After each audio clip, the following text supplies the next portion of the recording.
स्वर्गीय श्री झूमरलाल जी खटोड़ सामाजिक प्रतिष्ठान की ओर से आयोजित इस भव्य कीर्तन कार्यक्रम में आए हुए बीड़ के सभी सम्माननीय नागरिक बंधुओं, मैं बहुत आभारी हूं आयोजन समिति का, जिन्होंने मुझे आमंत्रित किया और आपके सामने संवाद करने का मौका दिया। मैं आप सभी बीड़ के नागरिक बंधुओं से इस बात के लिए क्षमा चाहता हूं कि बहुत अच्छे से मराठी भाषा नहीं बोल पाता, इसलिए हिंदी में बात करता हूं। मेरी हिंदी बहुत सरल आसान होगी, आपको समझ में आएगी। मैं मराठी भाषा पढ़ता हूं, मराठी भाषा आप बोलें तो पूरा समझता हूं, बोलने का अभ्यास थोड़ा कम है, इसलिए हिंदी में बात करता हूं। मैं जिस विषय पर आपसे बात करना चाहता हूं वो स्वदेशी से संबंधित चिकित्सा का विषय है। हमारे अपने जीवन में विभिन्न तरह की जो बीमारियां आती हैं, जो रोग आते हैं, इन रोगों को ठीक करने के लिए हमारे स्वयं पाक घर में बहुत सारी औषधियां हैं जो संपूर्ण स्वदेशी हैं, निरापद हैं, उनका कोई साइड इफेक्ट्स नहीं है और बहुत सस्ती है। ऐसी कुछ स्वदेशी औषधियों के बारे में मैं आपको माहिती देने के लिए आया हूं। आपके पास अगर कागज और पेन हो तो आप जरूर निकाल लें और ये माहिती को लिख लें, क्योंकि ये जीवन पर्यंत आपके काम आएगी। मैं जो माहिती देने जा रहा हूं आपको, वो भारत देश की आयुर्वेद चिकित्सा की जो पद्धत है, हजारों वर्ष पुरानी, उस आयुर्वेदिक चिकित्सा पद्धति के जो बड़े विशेषज्ञ रहे हैं, उनके द्वारा जो शोध की गई है, रिसर्च की गई है, अनुसंधान किया गया है, ऐसी माहिती मैं देने वाला हूं। हमारे भारत देश की जो आयुर्वेद चिकित्सा है, स्वदेशी चिकित्सा, हजारों वर्ष पुरानी है। इस चिकित्सा में हजारों साल से बहुत बड़े बड़े चिकित्सकों ने, विशेषज्ञों ने, तज्ञ लोगों ने काम किया है। ऐसे एक महान व्यक्ति हुए हैं जिनका नाम महर्षि बाघभट्ट, जो आज से लगभग 3500 वर्ष पहले हुए। उन्होंने आयुर्वेद चिकित्सा में एक शास्त्र लिखा, एक पुस्तक लिखी। वो संस्कृत भाषा में है। उस पुस्तक का नाम है अष्टांग हृदयम। बाद में इसी पुस्तक का दूसरा भाग लिखा गया, वो है अष्टांग संग्रहम। ये दो पुस्तकें 3500 साल पहले भारत के आयुर्वेद चिकित्सा के विशेषज्ञ महर्षि बाघभट्ट की हैं। उन्होंने इन दोनों पुस्तकों में 7000 सूत्र लिखे हैं संस्कृत भाषा में, और वो सारे के सारे सूत्र इस बात के लिए हैं कि व्यक्ति को अपने जीवन में निरोगी होने के लिए, स्वस्थ होने के लिए क्या करना चाहिए, और व्यक्ति को अपने जीवन में स्वस्थ होने के लिए, निरोगी होने के लिए क्या नहीं करना चाहिए। हम क्या करें स्वस्थ रहने के लिए, निरोगी होने के लिए, और क्या ना करें अपने जीवन में। यही दो माहिती के आधार पर मैं आपसे बात करूंगा। इन दोनों पुस्तकों में 7000 सूत्र हैं। मैं उसमें से आपको मात्र 10 सूत्र बताऊंगा, क्योंकि 7000 सूत्रों को बताने के लिए 20 से 25 दिवस का समय लगता है, और मेरे पास 1 घंटे 20 मिनट का समय है। इसमें मैं लगभग 10 सूत्र आपको बताऊंगा, और ये सारे के सारे सूत्र जिनको मैं आपसे बताने जा रहा हूं, मैंने स्वयं अपने जीवन में उनका पालन किया है, और उसका इतना लाभ मुझे हुआ है, और मेरे बहुत सारे सहयोगियों ने उनका पिछले कई वर्षों से पालन किया है, उनको भी बहुत लाभ हुआ है। और पिछले 12-13 वर्षों में मैंने हजारों लोगों को ये सूत्र बताए हैं। भारत के गांव-गांव में जाकर 10,000 से ज्यादा मैंने सभाएं की हैं इस माहिती को फैलाने के लिए, और हिंदुस्तान के लाखों लोगों को इससे बहुत लाभ मिला है।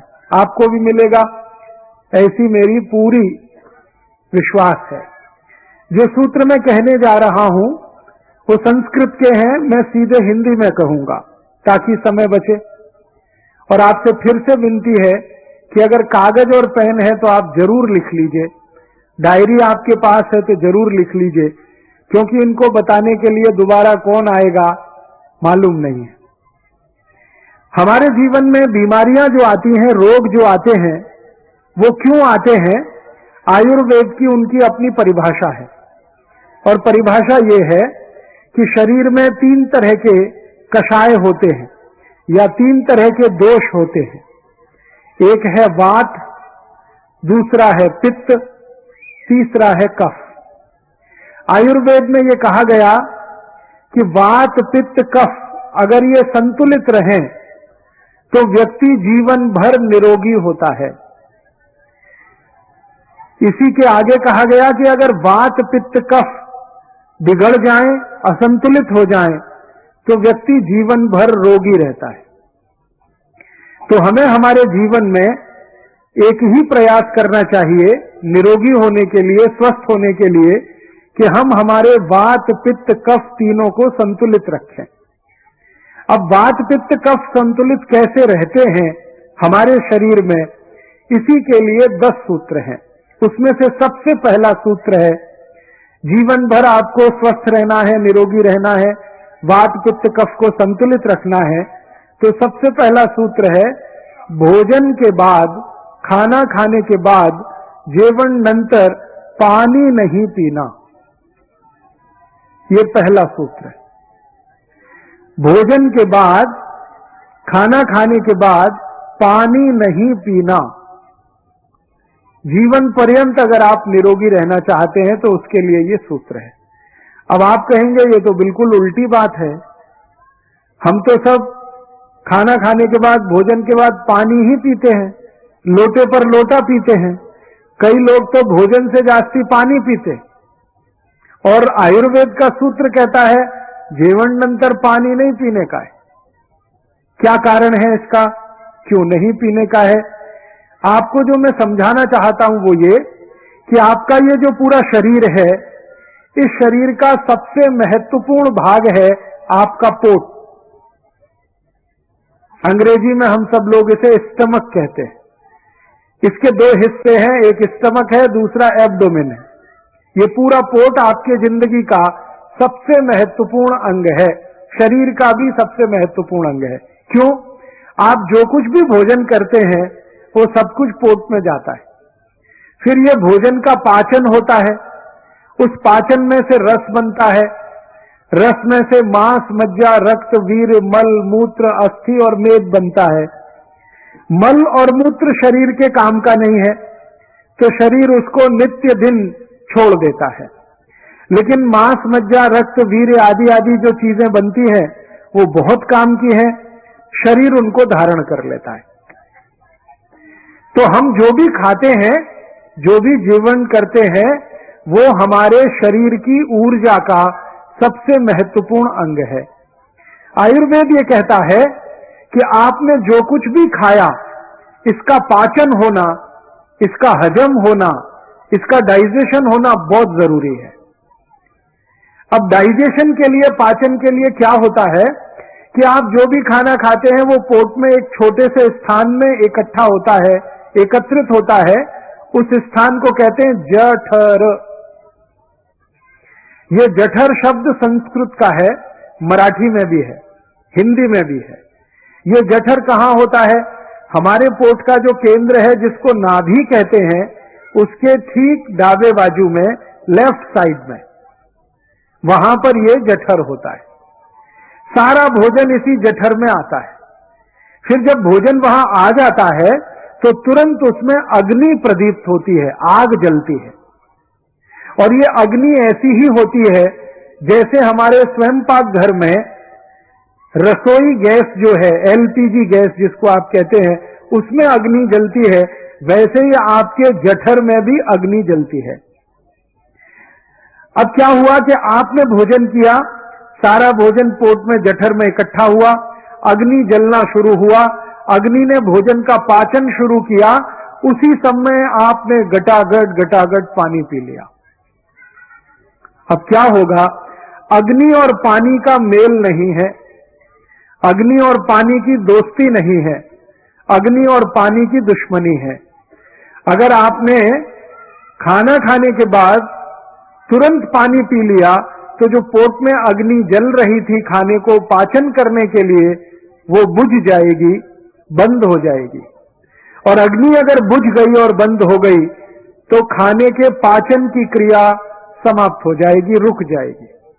और अगर ये क्रिया रुक गई तो भोजन का रस नहीं बनेगा, और भोजन का रस नहीं बनेगा तो फिर भोजन सड़ेगा, और वो सड़ा हुआ भोजन आपके शरीर में कम से कम 103 रोग पैदा करेगा। और वो 103 रोग क्या है, नाम से बताता हूं। बहुत लोग ये कहते हैं हमारे पोट में जलन होती है, गैस बनती है, एसिडिटी। जान लीजिए कि जिनको भोजन पचता नहीं है, हजम नहीं होता है, उन्हीं को एसिडिटी होती है भोजन के सड़ने पर। ऐसे ही एक रोग है हाइपर एसिडिटी, एसिडिटी से भी आगे का, फिर अल्सर है, फिर पेप्टिक अल्सर है, और इसी क्रम में आगे आगे बढ़ते जाएं तो आखिरी रोग है वो कैंसर है। कैंसर के बाद कुछ नहीं होता, क्योंकि उसके बाद मृत्यु ही होती है। अब आप जरा सोचिए, आपने भोजन किया और भोजन के तुरंत बाद पानी पी लिया और वो भोजन सड़ गया, उसके पचने की क्रिया नहीं हुई, रस नहीं बना, सड़ गया, गैस बनना शुरू हुआ, वहां से बीमारियां शुरू होंगी और कैंसर तक चली जाएंगी। फिर आप अपने जीवन के अंतिम दिन में अफसोस करेंगे कि आपने कोई बड़ी भारी भूल की। और वो भूल क्या है? भोजन के बाद आपने तुरंत पानी पिया, वही भूल है।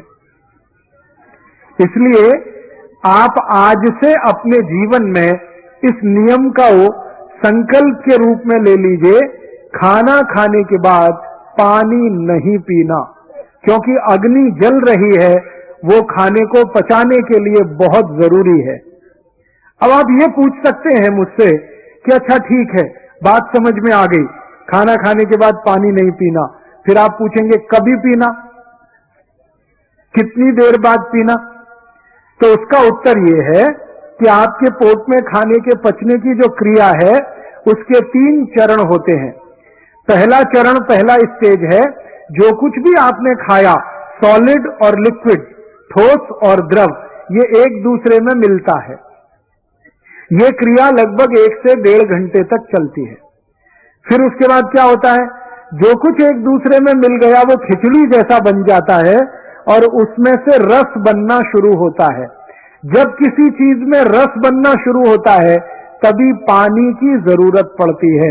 माने खाना खाने के 1 से 1.5 घंटे के बाद पानी पिए, 1 तास नंतर पानी पीने का है। आप बोलेंगे बात तो समझ में आ गई, 1 तास अंतर पानी पीने का है, तो 1 तास तक और कुछ पी सकते हैं क्या? पानी तो 1 तास नंतर पीने का, ठीक है, समझ में आया। और कुछ पी सकते हैं क्या? तो आयुर्वेद में माहिती दी गई है कि जेवण नंतर तत्काल अगर पीना चाहते हैं तो ताक पिए, तुरंत। भोजन के तुरंत बाद अगर पीना चाहते हैं तो ताक पिए। भोजन के तुरंत बाद अगर पीना चाहते हैं तो दूध पिए। भोजन के तुरंत बाद अगर पीना चाहते हैं तो जूस पिए, फलों के रस पिए। भोजन के तुरंत बाद पानी नहीं पिए, जूस पिए, ताक पिए, दूध पिए, पानी नहीं पिए। अब आप फिर पूछेंगे ये क्या चक्कर है, पानी तो नहीं पिए, ताक पी सकते हैं, ताक में भी तो पानी ही है। पानी नहीं पी सकते लेकिन जूस पी सकते हैं, जूस में तो पानी ही पानी है। पानी नहीं पी सकते लेकिन दूध पी सकते हैं, दूध में आप जानते हैं 90% से जास्ती पानी है। तो ये क्या चक्कर है? आयुर्वेद का एक ज्ञान कहता है जीवन नंतर पानी नहीं पीने का, और आयुर्वेद का ही ज्ञान कहता है जीवन नंतर ताक पीने की, दूध पीने का, जूस पीने का। पानी नहीं पीने का, जबकि जूस में भी पानी है, ताक में भी पानी है, दूध में तो पानी ही पानी है। ये कुछ चक्कर है, ये जरा समझना है, ये चक्कर क्या है। मैं आपको जो जानकारी देना चाहता हूं वो ये कि ये जो पानी होता है ना, ये अगर अकेला है, किसी चीज में मिलाया नहीं है इसको, तो ये पानी के अपने गुण उसमें धारण किए हुए रहता है। पानी के कुछ गुण हैं, जैसे पानी रंगहीन है, पानी गंधहीन है, पानी स्वादहीन है, पानी शीतल है, पानी शामक है, ऐसे पानी के बहुत सारे गुण हैं। लेकिन ये सारे गुण पानी के तभी तक रहते हैं जब तक पानी अकेला होता है। जैसे ही पानी को किसी वस्तु में मिला दिया जाता है, पानी के सारे गुण खत्म हो जाते हैं। जिस वस्तु में पानी मिल गया उसी के सारे गुण उसमें आ जाते हैं। आपने हिंदी फिल्म का एक गाना सुना, पानी रे पानी तेरा रंग कैसा। फिर उसी गाने में कहा गया, जिसमें मिलाओ उस जैसा। माने पानी का गुण है कि जिसमें मिला दिया वैसा ही हो जाएगा। अब ताक में पानी है तो वो पानी नहीं है, वो दही है, क्योंकि ताक बनाई है दही में पानी मिलाकर, तो दही के सारे गुण पानी में आ जाएंगे। इसी तरह से दूध है, दूध में पानी मिला दिया है तो सारे गुण पानी में दूध के आ जाएंगे। इसी तरह जूस में अगर पानी मिल गया है तो फल के सारे गुण पानी में आ जाएंगे। इसलिए जूस पीने का, ताक पीने का, दूध पीने का नियम बताया गया, पानी नहीं पीना है। बात समझ में आ गई? आप कर सकते हैं, आज से ही इसको अपने जीवन में शुरू करिए। अभी इसमें एक और प्रश्न आप पूछेंगे। प्रश्न ये आएगा कि अच्छा ठीक है, जेवण नंतर तत्काल ताक पीने का, जेवण नंतर तत्काल दूध पीने का, जूस पीने का, पानी 1 तास नंतर पीने का, तो आप पूछेंगे जेवण पूर्व? नंतर तो समझ में आ गया, पूर्व? जेवण पूर्व पानी पी सकते हैं क्या? तो आयुर्वेद में उसके लिए कहा गया, हां पी सकते हैं। जेवण पूर्व भरपूर पानी पी सकते हैं, लेकिन उसका समय निर्धारित है। जेवण पूर्व लगभग 48 मिनट पहले भरपेट पानी पी सकते हैं। अगर आपको 10 बजे जेवण करने का है, खाना खाने का है, 9:12 तक भरपेट पानी पी सकते हैं। 11 बजे भोजन करने का है, 10:12 तक भरपेट पानी पी सकते हैं। 48 से 50 मिनट पहले आप कितना भी पानी पी सकते हैं। आप बोलेंगे ये क्या कारण है? कारण ऐसा है कि जब आप पानी पीना शुरू करते हैं तो पानी आपके मुंह में होता हुआ, गले से उतरता हुआ, शरीर के अनेक अनेक अंगों में घूमता हुआ अंत में मूत्र पिंड में जाकर आता है। तो मुंह से पानी पीना शुरू करें और उसको मूत्र पिंड तक पहुंचने में, जगह जगह से घूमकर आने में 48 मिनट ही लगते हैं। इसलिए कहा गया जेवण पूर्व अगर पानी पीना है तो 48 मिनट पर पिए। जेवण नंतर पीना है 1 तास कम से कम, जास्ती से जास्ती 1.5 तास। अब आप आखिरी एक प्रश्न पूछेंगे, जेवण के मध्य में पानी पिए कि नहीं पिए? तो उसका भी उत्तर है, अगर आप भोजन कर रहे हैं और भोजन करने में 2 अन्न खा रहे हैं, 2 अन्न खा रहे हैं से मतलब ज्वारी की भाखरी खा रहे हैं और भात खा रहे हैं, ये 2 अन्न हैं। गेहूं का रोटी खा रहे हैं, चपाती खा रहे हैं और भात खा रहे हैं, ये 2 अन्न हैं। मक्की या बाजरी की रोटी खा रहे हैं, भात खा रहे हैं, ये 2 अन्न हैं। तो आयुर्वेद में कहा गया कि 2 अन्न का भोजन अगर आप करते हैं तो एक अन्न खाने के बाद दूसरा खाने के पहले जरूर पानी पिए, लेकिन थोड़ा सा पिए, 3-4 घूंट पिए, इससे जास्ती नहीं। अभी एक सूत्र पूरा हो गया, आपके समझ में आ गया? अगर किसी को नहीं आया हो तो हाथ उठा दे, मैं फिर समझाऊंगा, क्योंकि ये एक सूत्र अगर आपने समझ लिया, जीवन पर्यंत आपका वात, पित्त और कफ तीनों संतुलित हो जाएंगे और आपको कभी रोग ही नहीं आएगा, बीमार ही नहीं पड़ेंगे, हमेशा स्वस्थ रहेंगे। आप बोलेंगे इसका कुछ प्रमाण दो, तो मैं आपको प्रमाण देना चाहता हूं। आप मनुष्य को थोड़ी देर के लिए भूल जाइए, मनुष्य जाति को थोड़ी देर के लिए भूल जाइए, हमारे जो पशु पक्षी हैं उनको देखिए। जितने भी पशु हैं, गाय है, भैंस है, मछली है, बकरी है, जो भी पशु हैं, इनको ध्यान से देखिए। ये सब सवेरे सवेरे भोजन करते और पानी सब दोपहर को पीते। जेवण करेंगे सकाड़ी और पानी दोपहरी। मेरा जन्म गांव में हुआ, मेरा परिवार शेतकरी परिवार है, मेरे घर में गाय है, बचपन से मैंने गाय को देखा है। तो गाय सवेरे जेवण करती है भरपेट, पानी दोपहर को पीती है 10 बजे 11 बजे, जेवण के साथ कभी पानी नहीं पीती। मैंने बहुत बार गाय के सामने क्या किया, वो जो खाना खाती है, भोजन करती है, उसके सामने पानी रख दिया, वो देखती भी नहीं है उस पानी को। पहले भरपेट खाना खाती है, फिर आराम से बैठ जाती है, फिर जुगाली करती है, फिर 2-3 तास नंतर पानी पीती है। इसलिए किसी गाय को डायबिटीज नहीं होती।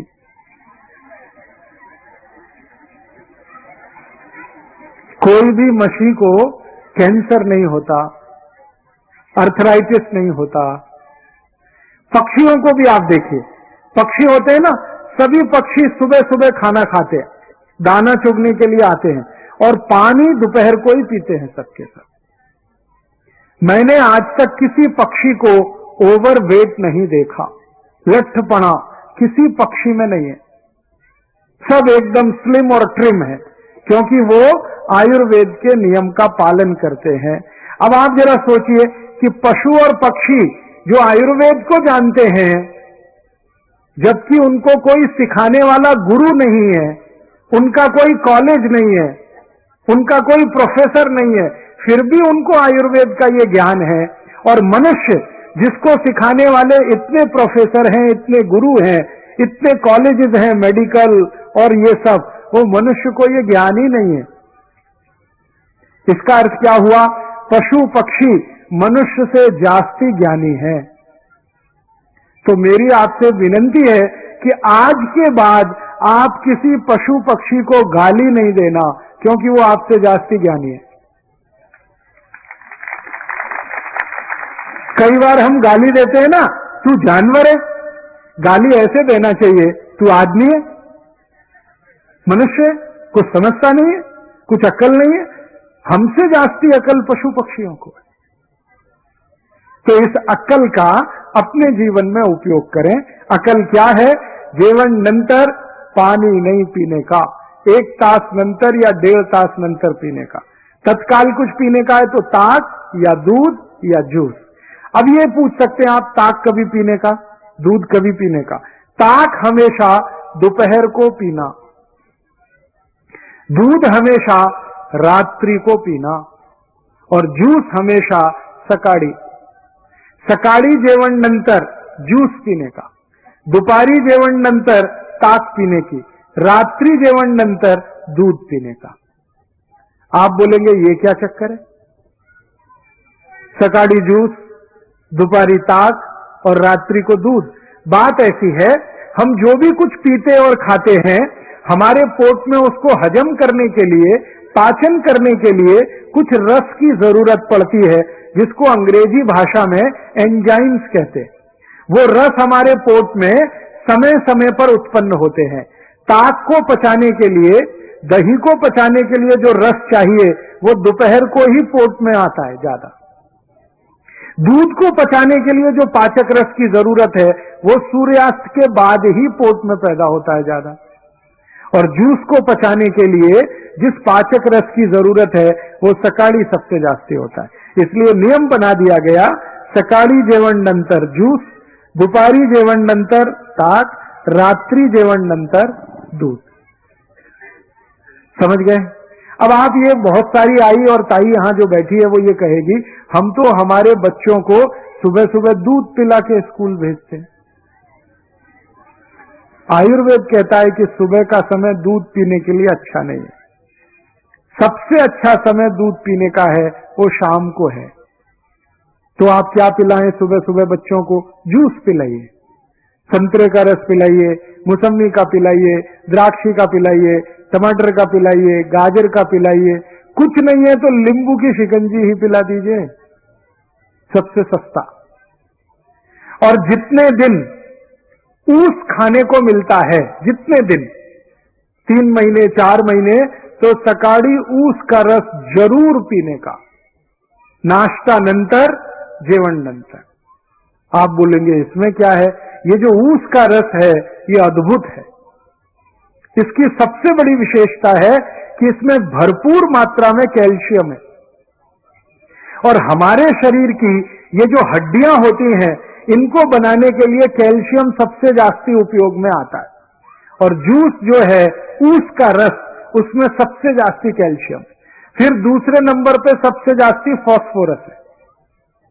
कैल्शियम और फास्फोरस अगर किसी किसी रस में है तो वो तो सबसे अद्भुत है। इसलिए ऊस का रस जितने दिन मिले जरूर पीना। क्या क्या फायदा होगा? हड्डियां मजबूत होंगी, शरीर में चुस्ती फुर्ती रहेगी, ताकत बहुत ज्यादा आएगी। और मैं आपको एक दो माहिती देता हूं। जो ऊस का रस पी सकते हैं सुबह सुबह, उनको जिंदगी में कभी भी काविड़ रोग नहीं हो सकता। काविड़ समझते हैं मराठी में? जॉन्डिस, आंखें पीली पीली हो जाती हैं, लघवी एकदम पीली आने लगती है, शरीर टूट जाता है, बिस्तर पे लेटना पड़ जाता है। और काविड़ की दुनिया में औषध नहीं है। एलोपैथी के किसी भी डॉक्टर से पूछेंगे, वो कहेगा काविड़ की औषध नहीं है, ये तो अपने आप ही ठीक होता है। डॉक्टर कहेगा आराम करो 20 दिवस, 25 दिवस, 30 दिवस, लेकिन इस काविड़ को होने नहीं देना, इसकी सबसे बड़ी ताकत है ऊस के रस में। तो ऊस का रस पिए, सुबह सुबह बहुत अच्छा होता है। और मैं इसलिए भी कह रहा हूं ऊस का रस पीने को कि सारे के सारे भारतीय नागरिक रोज सकाळी 1 गिलास ऊस का रस पिए, तो भारत के जो शेतकरी ऊस उत्पन्न करते हैं वो सब श्रीमंत और कोटिपति हो जाएं। आप बोलेंगे वो कैसे? अभी क्या होता है, जो शेतकरी ऊस उत्पन्न करते हैं वो सारा ऊस साकर कारखाने में जाता है। साकर कारखाना चलाने वाला तो कोटिपति और श्रीमंत हो जाता है, शेतकरी वहीं का वहीं रोडपति रह जाता है। मैंने संपूर्ण भारत का 3 बार प्रवास किया है, उत्तर, दक्षिण, पूरब, पश्चिम। जो भी शेतकरी ऊस उत्पन्न करते हैं सब गरीब हैं, रोडपति हैं, लेकिन उनके ऊस को साखर बनाने वाले जो श्रीमंत हैं और कोटिपति हैं, कारखाने के मालिक, वो सब उद्योगपति हैं। ये चक्कर क्या है? चक्कर बड़ा सीधा है। ऊस का भाव बहुत कम है, साखर का भाव बहुत जास्ती है। ऊस पैदा करने वाले शेतकरी को भाव कम ही है, लेकिन साखर बनाने वाले श्रीमंत को भाव सबसे जास्ती है। तो मेरा तो ये कहना है कि ऊस में से साखर बने, एक भी शेतकरी श्रीमंत नहीं हो सकता। अगर इसी ऊस का रस बिकने लगे और सारे भारतवासी पीने लगे, तो ऊस उत्पन्न करने वाला हर एक शेतकरी श्रीमंत होता है। और एक फायदा होता है, अगर ऊस का रस पिए ना, तो नपुंसकता की बीमारी कभी नहीं आती। मैं आपको एक छोटी सी माहिती देता हूं। अगर आपके घर में ऐसे कोई पति पत्नी हैं जिनका विवाह हो गया लेकिन बच्चे उत्पन्न नहीं हो रहे, कभी किसी को भी हो सकती है, स्त्री में भी हो सकती है, पुरुष में भी हो सकती है, ऐसे किसी भी पति पत्नी को कहिए कि अगर बच्चा चाहिए तो ऊस का रस पियो। और क्या डालकर पियो? चूना डालकर पियो। चूना देखा है पान में जो लगाते हैं, वो चूना 1 ग्राम 1 गिलास ऊस के रस में मिला के 3-4 महीने से 5-6 महीने तक कोई भी पी ले, बड़े आराम से बच्चा हो जाएगा।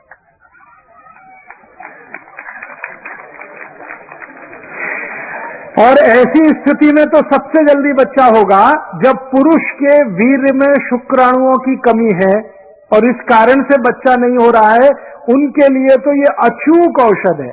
ऊस का रस और थोड़ा सा चूना। ये ऊस का रस और चूना दुनिया की सबसे अद्भुत औषध है। आप इसको पी सकते हैं। गुर्गे दुखने का अगर रोग है ना तो भी इसको पी लीजिए, गुर्गा दुखना कम कर देगा। कांधा दुखता है, कमर दुखती है, संधिवात हो गया है, ऊस के रस में चूना मिला के पीजिए, बहुत अद्भुत परिणाम। बार बार काविड़ होता है, ऊस के रस में चूना मिला के पीजिए, और अच्छे परिणाम। नपुंसकता है, शारीरिक कमजोरी है, उसमें भी ये काम करता है। तो मेरा कहना है आयुर्वेद का नियम सकाळी जेवण नंतर जूस पीने का, तो ऊस का रस सबसे अच्छा। दूसरे नंबर पर संतरे का रस, मौसम्मी का रस, द्राक्षी का रस, टमाटर का रस, गाजर का रस, और ये जितने भी रस आप पिएंगे सबका पैसा शेतकरी समाज को ही मिलेगा।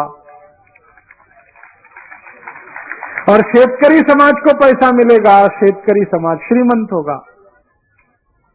मेरी आपको एक छोटी सी विनंती है, कुछ और रस आते हैं हमारे देश में बोतल में बंद, वो कभी नहीं पीना, वो सब खतरनाक है।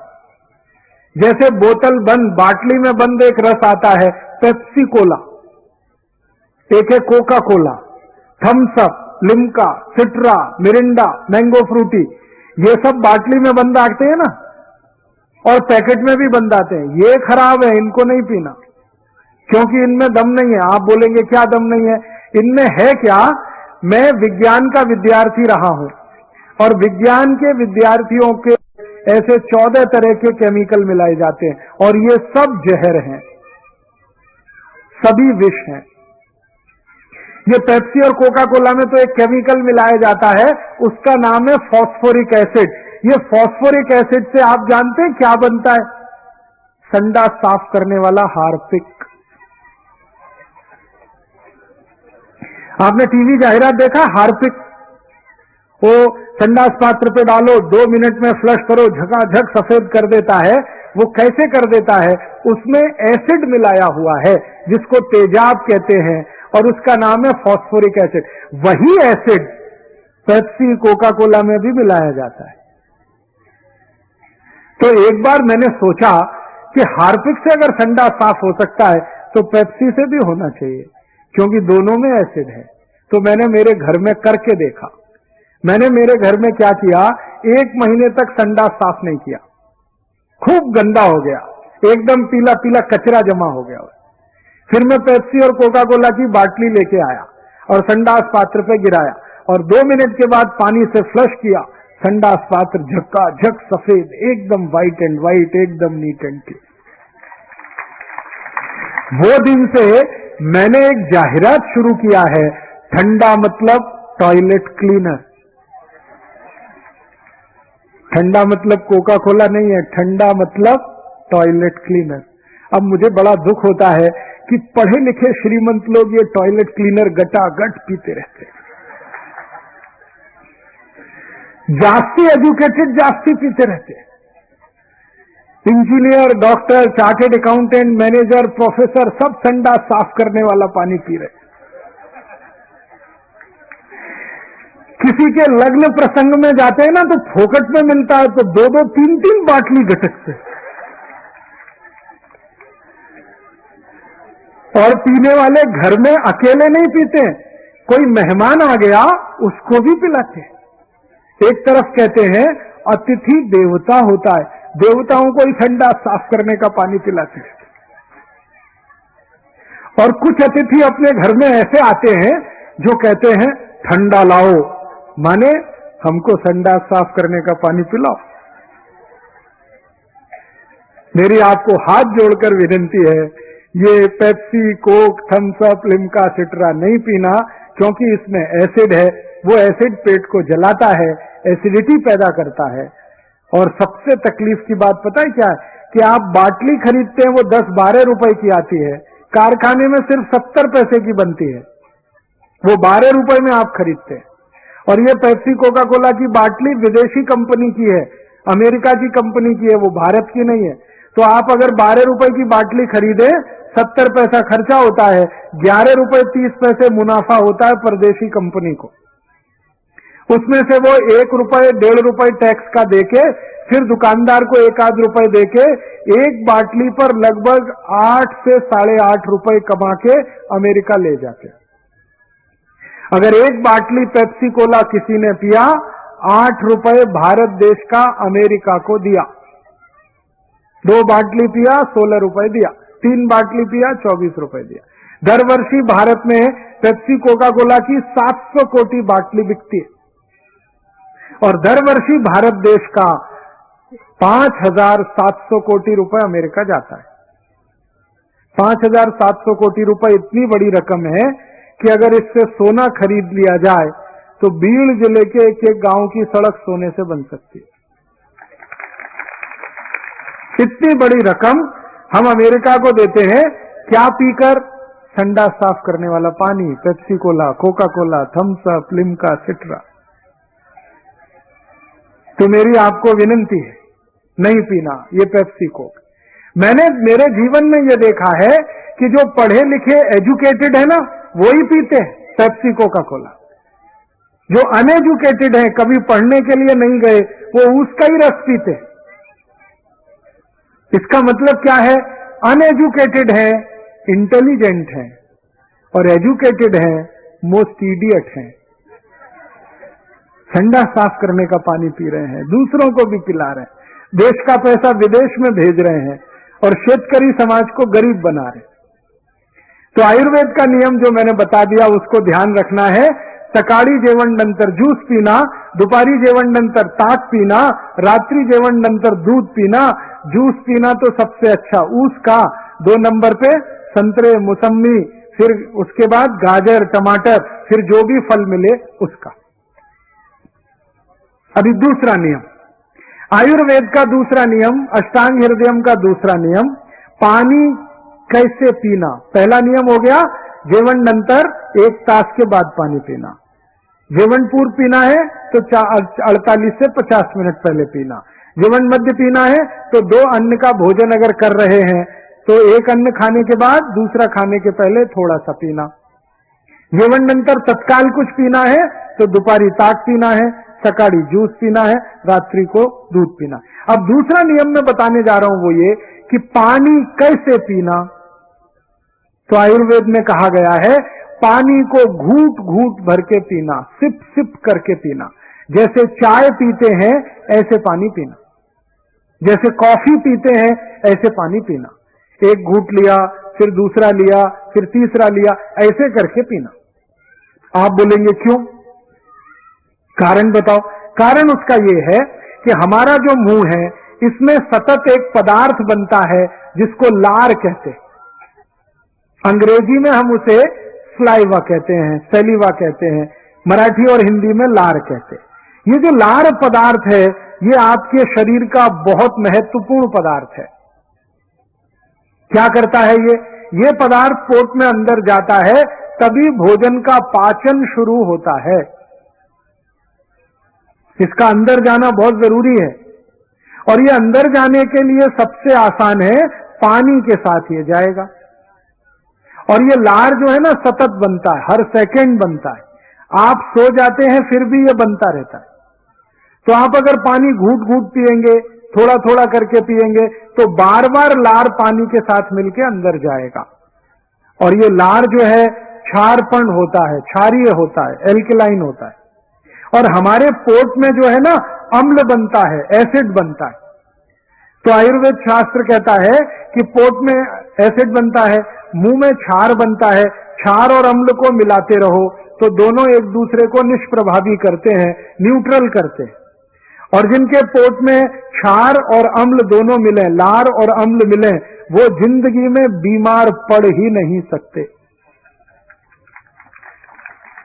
तो बार बार लार पोट में जाए इसके लिए पानी घूट घूट पीना। पानी पीने का तो सबसे अच्छा तरीका है थोड़ा पानी लेना, मुंह में भरना, ऐसे ऐसे करके फिर पीना, सब लार मिलके अंदर जाए, बहुत फायदा होगा। ऐसे पानी पीना थोड़ा थोड़ा करके।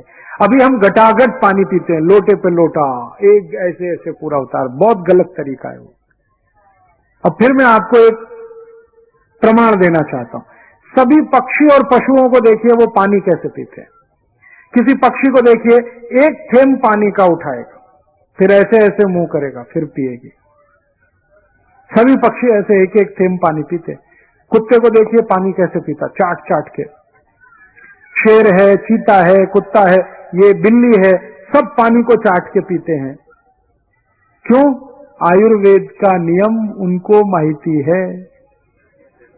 हाँ, जबकि वो कॉलेज में नहीं पढ़ते, स्कूल नहीं जाते, कोई उनका मेडिकल प्रोफेसर नहीं है, फिर भी माहिती है। कहां से आया? प्रकृति का ज्ञान उनको मिला है। इसलिए मैं बार बार कहता हूं, पशु पक्षी जानवर मनुष्य से ज्यादा होशियार हैं। मनुष्य अपने पे घमंड ना करे कि मुझे बहुत ज्ञान है। आपसे जास्ती ज्ञान पशु पक्षी को है, उनसे सीखने की जरूरत है। तो आप भी पानी को थोड़ा थोड़ा पीने की आदत डालें। जैसे चाय पीते हैं वैसे पानी पीने की आदत। आप बोलेंगे इसका फायदा क्या होगा? सबसे पहला फायदा बताता हूं। जिनको यहां पैर की एड़ी में दर्द होता है, घूट घूट पानी पीना शुरू करेंगे, ये दर्द धीरे धीरे खत्म हो जाएगा। जिनके शरीर में लठपना आ गया, मोटापा आ गया, घूट घूट पानी पिएंगे, लठपना अपने आप कम होता जाएगा, औषध लेने की जरूरत ही नहीं है। जिनको एसिडिटी है, हाइपर एसिडिटी है, पोट में जलन होती है, गैस बनती है, घूट घूट पानी पिएंगे, गैस बनना बंद हो जाएगी, एसिडिटी खत्म हो जाएगी। बहुत लाभ है इसके। आप इसको आज से ही शुरू कर देना, पानी घूट घूट पीना। ये 2 नियम हो गए। अभी तीसरा नियम है सकाड़ी, झोप नंतर तत्काल पानी पीना। सुबह सुबह जब आप सोकर उठते हैं ना, सबसे पहले पानी पीना। मुंह नहीं धोना, दांत साफ नहीं करना, पहले पानी पीना। आप बोलेंगे क्यों? रात्रि को आप सो गए, मुंह में जितनी लार बनी, उठते ही पानी पी लेंगे तो सब अंदर जाएगी। और सुबह सुबह की ये जो लार होती है ना, ये बहुत कीमती है। इसकी कीमत पता है कितनी है? 5 मिलीग्राम सुबह के मुंह की लार 16,000 रुपए में बिकती है। 5 मिलीग्राम। ये जो लार है ना, इसका आजकल शैशे बिकता है। शैशे समझते हैं? वो शैम्पू का जैसे होता है, छोटा सा पैकेट। 5 मिलीग्राम लार का शैशे 16,000 रुपए का है। इतनी कीमत है। अब आप क्या करते हैं? इस कीमती लार को सुबह उठते ही थूकते हैं, ब्रश घिस घिस के, पेस्ट कर करके थूकते हैं। इतनी कीमती चीज 16,000 रुपए की जो 5 ग्राम आती है, उसको फोकट में थूक रहे हैं अपने वॉश बेसिन। ये थूकने के लिए नहीं है, ये अंदर ले जाने के लिए। और ये सुबह सुबह की लार है ना, मैंने इसके बहुत परीक्षण किए हैं। ये औषधि है, दवा है। किस किस रोग में दवा है? अगर किसी को आंखों के नीचे काला काला हो गया, जिसको डार्क सर्कल कहते हैं, सुबह मुंह की लार निकाल के आंखों के नीचे लगाना शुरू कर दो, 3-4 महीने में सब साफ हो जाएगा। अगर किसी को कील मुहासे बहुत निकलते हैं, सुबह की लार लगा के मालिश करना शुरू कर दो, 2-3 महीने में कील मुहासे ठीक हो जाते हैं। किसी के आंखों में चश्मा लगा हुआ है, सुबह के मुंह की लार आंखों में काजल की तरह से लगाना शुरू कर दो, चश्मा उतर जाता है। अगर शरीर में कहीं चोट लग गई है और वो ठीक नहीं हो रही है, सुबह की लार उस चोट पे लगा लो, चोट ठीक हो जाती है। आपने देखा जानवरों को, उनको जब चोट लगती है वो क्या करते हैं? जीभ से चाटते हैं, है ना, और अपनी चोट ठीक कर लेते हैं। आप भी यही कर सकते हैं। अब ये लार में नुकसान कब होता है, हानि कब होती है? जब सुबह ही सुबह उठकर आप पेस्ट घिसते हैं, ब्रश करते हैं, तो उसके साथ सब थूकना पड़ता है, तो सत्यानाश तो आप अपना खुद कर रहे हैं। इतनी कीमती चीज को थूक रहे हैं पेस्ट के चक्कर में। तो ये पेस्ट करना बंद कर दो, तो लार थूकने की जरूरत नहीं पड़े।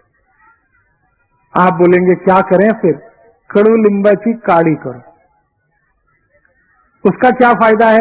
लिम्बा की काड़ी जैसे ही आप मुंह में लगाएंगे लार जबरदस्त उत्पन्न होती है। करके देखो, मैं करता हूं।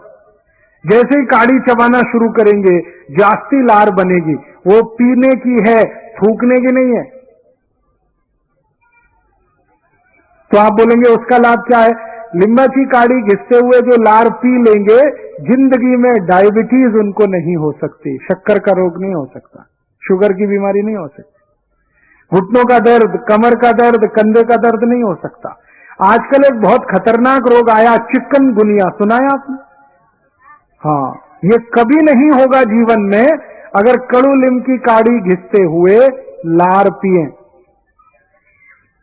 आपको एक माहिती है, अपना नया वर्ष आता है गुड़ी पड़वा, है ना?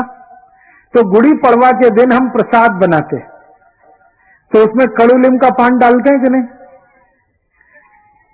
मैंने एक बार आयुर्वेद के एक बड़े पंडित को पूछा कि हम गुड़ी पड़वा के दिन, नए वर्ष का पहले दिन कड़ू नीम का पान क्यों खाते?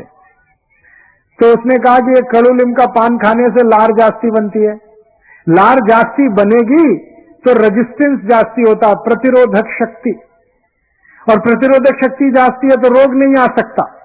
और गुड़ी पड़वा कब आता है? चैत्र मास में आता है ना। चैत्र मास का पहला दिन सबसे जास्ती रोग होने की संभावना है। क्यों? बात ऐसी है कि वो जो पहला दिन है वो संधि काल है। संधि काल कैसा है? गर्मी आ रही है, सर्दी जा रही है, उसका संधि काल है। संधि काल में सबसे जास्ती रोग होते हैं, और उन रोगों को लड़ने के लिए शरीर की प्रतिकारक शक्ति लगती है। उस प्रतिकारक शक्ति को लाने की ही सबसे बड़ी ताकत कड़ू नीम और लार में है। इसलिए हमारे पुराने लोगों ने एक नियम बना दिया, गुड़ी पड़वा के दिन प्रसाद खाना कड़ू नीम का। अब कड़ू नीम का प्रसाद खाते हैं, आप निरोगी हो जाते हैं, तो कड़ू नीम का दातुन क्यों नहीं कर सकते निरोगी होने के लिए? दांत भी मजबूत होंगे और पैसे भी बचेंगे। कड़ू नीम का दातन 50 पैसे का एक आता है, और मैं तो शहर में रहता हूं इसलिए, गांव में तो फोकट का ही आता है। कड़ू नीम का दातुन टैक्स फ्री है, कॉस्ट फ्री है, साइड इफेक्ट नहीं है, एक्सपायरी डेट बिल्कुल नहीं है, गांव गांव गली गली उपलब्ध है। मैंने एक दिन हिसाब निकाला, सब भारतवासी टूथपेस्ट घिसना बंद करें, कड़ू नीम का दातुन करें, तो टूथपेस्ट का जितना बिक्री है वो खत्म हो जाएगा, और उतना ही बिक्री कड़ू नीम के दातुन का बढ़ जाएगा। इस बिक्री में 50 लाख बेरोजगार नागरिक गांव गांव में रोजगार पा सकते हैं कड़ू नीम का दातुन बेचकर। आप कभी मुंबई जाते हैं? मुंबई के सभी रेलवे स्टेशन पे दातुन मिलता है कि नहीं? 50 पैसे का एक, 1 रुपए का 2, 1 रुपए का 3। 5000 गरीब लोग मुंबई में रोजगार पाते हैं कड़ू नीम का दातुन बेचकर। और मुंबई जैसे भारत में 680 शहर हैं, सभी शहर में सब लोग कड़ू नीम का दातुन करें तो लाखों लोगों को रोजगार मिलता है। खर्चा भी कम होता है। खर्चा कम कैसे होता है? टूथपेस्ट हम खरीदते हैं, Colgate, Closeup, Pepsodent, Cibaca, foreign, 100 gram आता है लगभग 30 रुपए का, तो 1 किलो हो गया 300 रुपए का। अब 300 रुपए का 1 किलो हम पेस्ट खरीदते हैं, और 150 रुपए का 1 किलो गाय का तूप आता है। 150 रुपए किलो तूप है, 300 रुपए किलो टूथपेस्ट है। तूप को भाखरी पे लगा के खाते हैं, सस्ता है, और टूथपेस्ट 300 रुपए किलो का दांत में घिस के थूकते हैं, वो महंगा है। महंगी चीज थूकते हैं, सस्ती खाते हैं। क्या कहते हैं? हम बहुत इंटेलिजेंट हैं, 300 रुपए किलो की चीज को थूकते हैं, मोस्ट इडियट हैं। 300 रुपए किलो की चीज को थूकने की जरूरत है? लोग मुझे पूछते हैं फिर क्या करें? मैं कहता हूं ये टूथपेस्ट 300 रुपए किलो इतना महंगा है, इसको थूकना क्यों? यही पेस्ट को भाखरी पे लगा लगा के खा लो, तूप से तो महंगा है।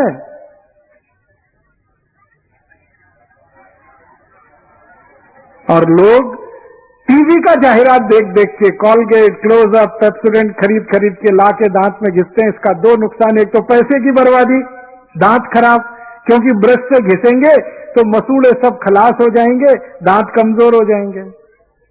इसलिए मेरी हाथ जोड़कर विनती है, पेस्ट बंद कर दो, कॉलगेट क्लोजअप जरूरत नहीं।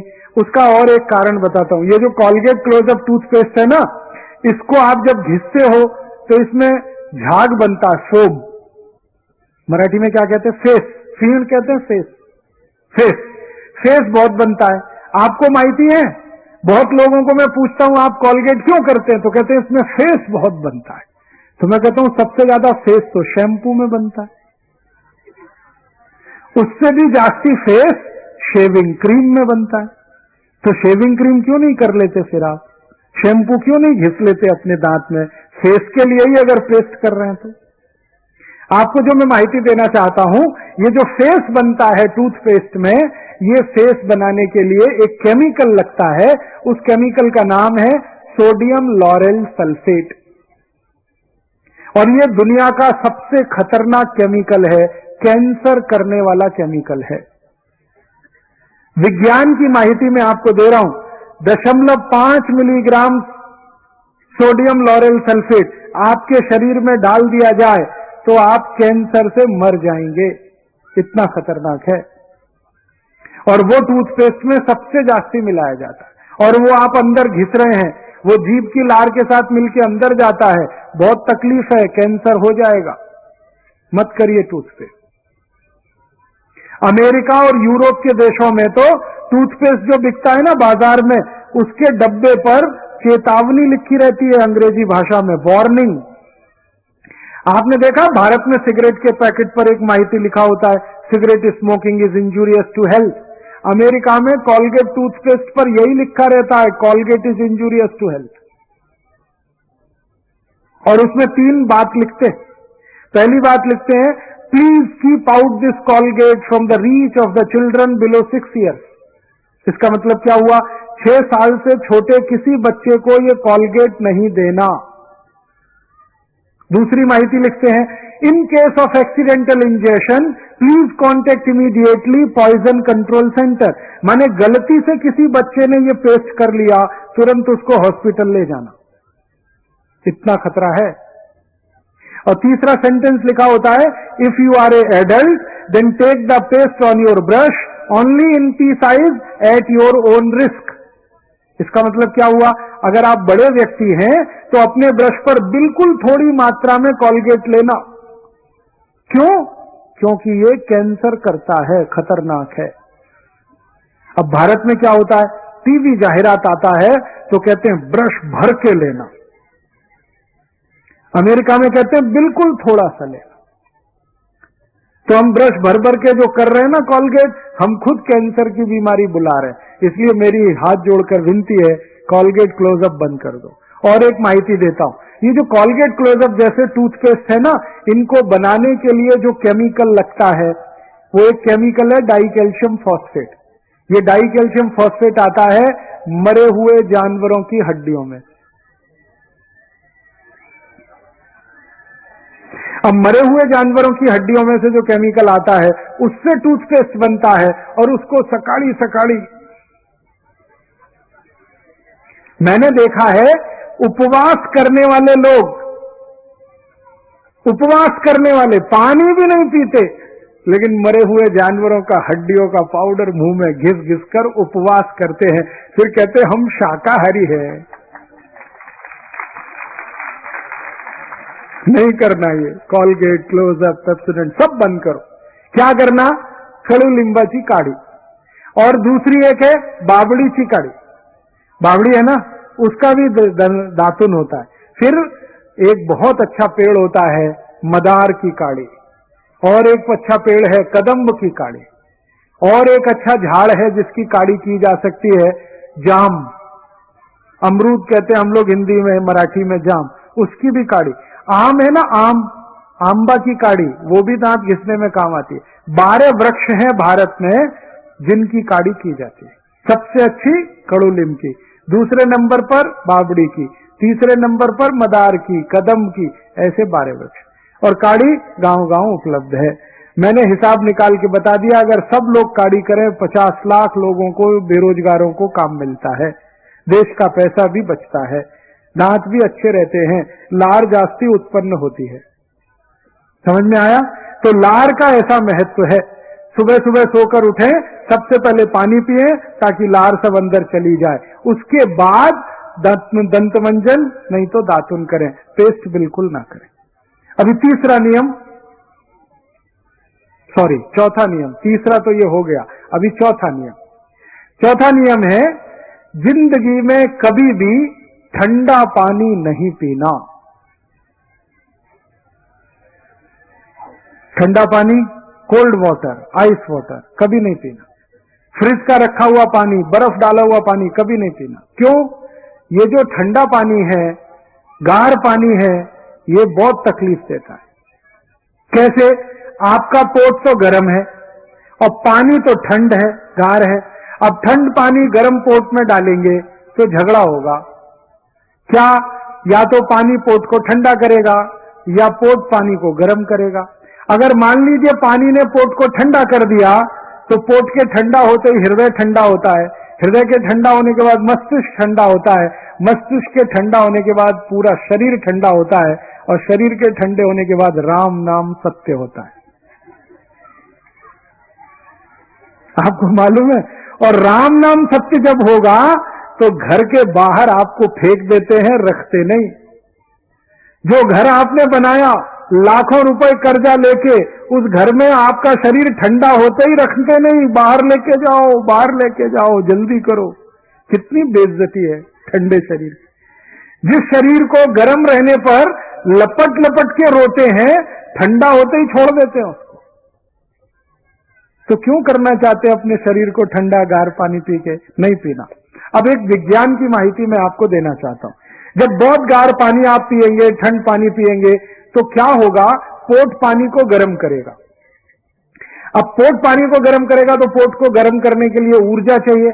जैसे स्वयं पाक घर में कोई भी चीज गर्म करने के लिए एलपीजी गैस लगती है ना, वैसे पोट में पानी गर्म करने के लिए रक्त लगता है, खून। तो जब आप बहुत गाढ़ पानी पीते हैं तो सारे शरीर का रक्त पोट में आता है पानी को गर्म करने के लिए। अब रक्त की जरूरत है मस्तिष्क को, लेकिन वो आ गया पोट में। रक्त की जरूरत है हृदय को, वो आ गया पोट में। क्या करने के लिए? पानी को गर्म करने के लिए। तो मस्तिष्क को रक्त की कमी आ गई, हृदय को रक्त की कमी आ गई, तो मस्तिष्क में कभी भी पैरालिसिस हो जाएगा, ब्रेन हेमरेज हो जाएगा, हृदय घात कभी भी हो सकता है। इसलिए गाढ़ पानी नहीं पीना, ठंड पानी नहीं पीना, फ्रिज का रखा हुआ पानी, बर्फ डाला हुआ पानी गलती से भी नहीं पीना। और एक माहिती देना चाहता हूं, जब बहुत गाढ़ पानी पीते हैं, बहुत ठंड पानी पीते हैं, तो पोट में एक आंत होती है, बड़ी आंत, लार्ज इंटेस्टाइन कहते हैं हम लोग अंग्रेजी में। तो बड़ी आंत का सारा रक्त आ जाता है पोट में पानी को गर्म करने। अब बड़ी आंत ऐसे होती है, खुले हुए पाइप की तरह से। जैसे ही गाढ़ पानी पीते हैं ये बंद हो जाती है, ऐसे हो जाती है, संकुचित हो जाती है। और आपको मालूम है, बड़ी आंत में से ही हमारा सारा गंदगी, मल, संडास निकलता है। अगर ये बंद हो गई, संकुचित हो गई, तो मल नहीं निकलेगा, संडास नहीं निकलेगा, तो मलबद्धता, कोष्ठबद्धता की समस्या शुरू होगी, जिंदगी आपकी नरक हो जाएगी। जिनको मलबद्धता है, कोष्ठबद्धता है, उनको बवासीर, मूलव्याध, भगंदर, घुटने दर्द, कमर दर्द सब होता है। इसलिए पोट साफ रहना जरूरी है, संडास नियमित रूप से होना जरूरी है। वो तभी होगा जब बड़ी आंत खुली रहे, अगर ये बंद हो गई तो नहीं होगा। तो गाढ़ पानी पी के इसको बंद मत करिए, नहीं तो त्रास होगा।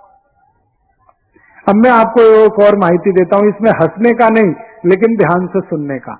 अमेरिका में और यूरोप में लोग बहुत गाढ़ पानी पीते हैं, ठंड पानी। अमेरिका के लोग तो इतने मूर्ख हैं, पानी को फ्रिज में रखेंगे, 5-6 दिन ठंडा होगा, फिर निकालेंगे, फिर बर्फ डालेंगे, फिर पिएंगे। इतना ठंड पानी पीते हैं। दुष्परिणाम क्या होता है? सबकी बड़ी आंत ऐसे बंद है, तो सवेरे जब संडास घर में जाते हैं, 2-2 तास बाहर ही नहीं आते, अंदर ही बैठते। मैं उनको पूछता हूं, तुम करते क्या हो 2 तास संडास घर में? वो कहते हम व्रत पत्र पढ़ते हैं, न्यूज़पेपर पढ़ते हैं, मैगजीन पढ़ते हैं। क्यों पढ़ते हैं? इंतजार करना पड़ता है। मल निकलते ही नहीं, संडास होती नहीं। और कोई अमरीकी संडास घर में घुस गया ना, तो अंदर आप जरा ध्यान से सुनो तो करेगा लेकिन वो नहीं उतरती क्योंकि बंद है। जास्ती देर वो नहीं उतरती ना, तो वो गाना गाना शुरू करता है, मेरे सपनों की रानी कभी आएगी। वो आती नहीं है। और जास्ती त्रास होता है ना, तो दूसरा गाना गाता है, एक बार आजा आजा आजा, फिर भी नहीं आती।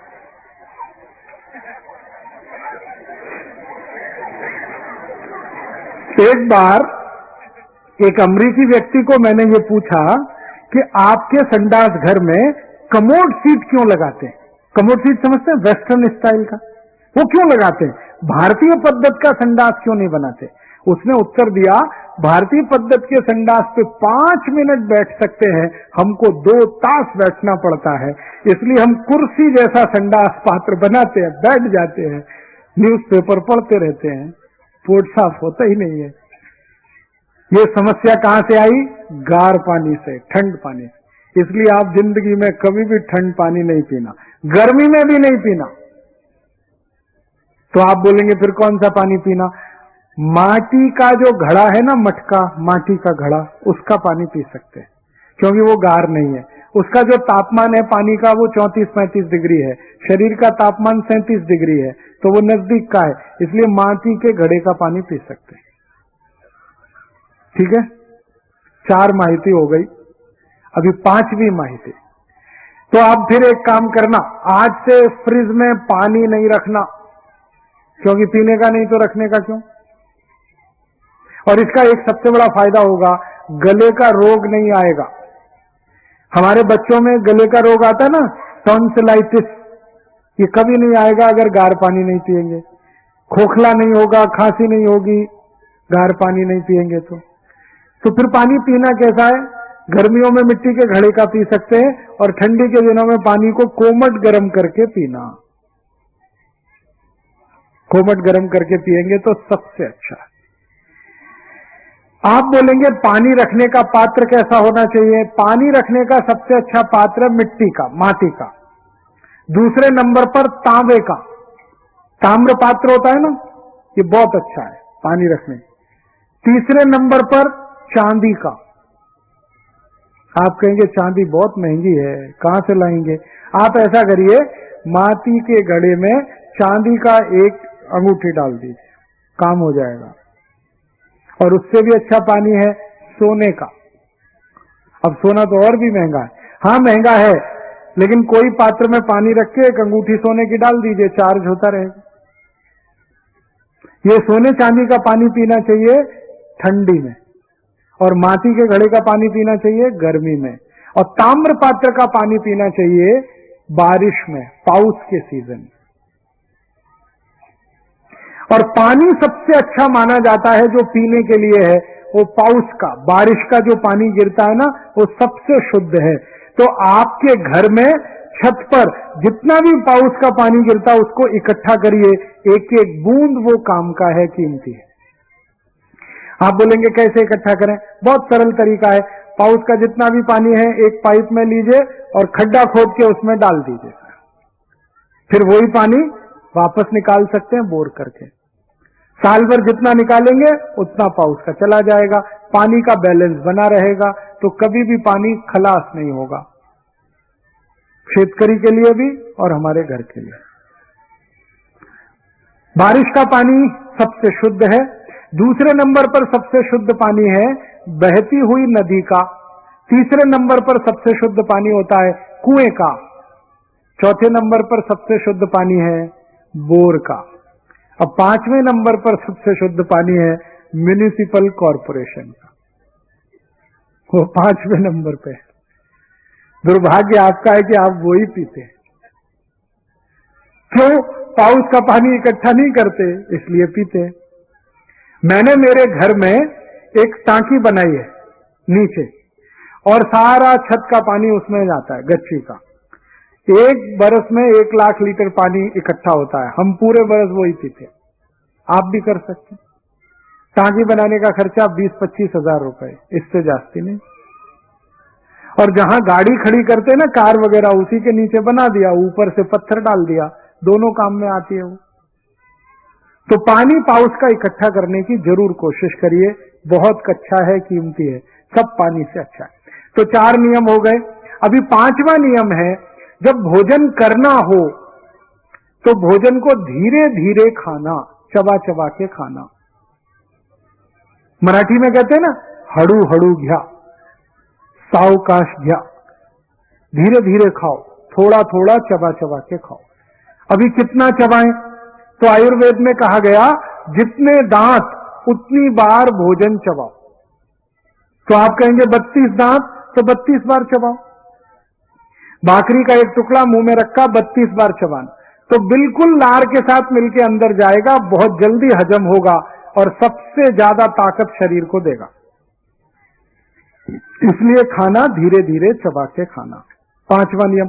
6ठा नियम है, जब भी भोजन करना तो जमीन पे बैठ के करना, भूमि पे बैठ के करना, खड़े खड़े नहीं।